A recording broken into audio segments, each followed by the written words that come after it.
أرخم حالات الأورام الليفية. اتكلمنا في الحلقة اللي فاتت إن في أرخم ورم ليفي هو إيه؟ اللي داخل جوه تجويف الرحم. الحلقة اللي أنا بحكي لكم عنها دي بقى كانت فعلا من أرخم حالات الأورام الليفية، مش من أصعب. هي ما كانتش الحالة صعبة قد ما هي رخمة، لأن هي كان عندها حوالي 27 ورم ليفي، في منهم 15 ورم ليفي كانوا جوه تجويف الرحم. أحجامهم كلهم بتتراوح ما بين نص سنتي ل 2 سنتي، ما كانش في حاجة أكبر من كده، بس كلهم جوه تجويف الرحم.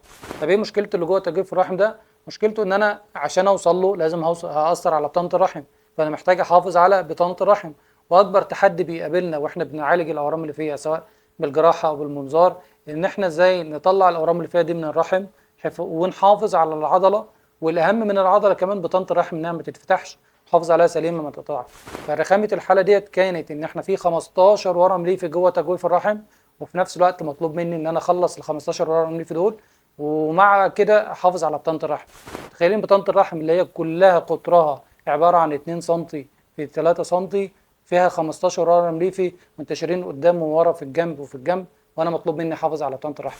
الحمد لله قدرنا نحافظ على بطانه الرحم وشلنا كل الاورام اللي فيها اللي موجوده، بس فعلا دي بتبقى من ارخم حالات الاورام اللي فيها.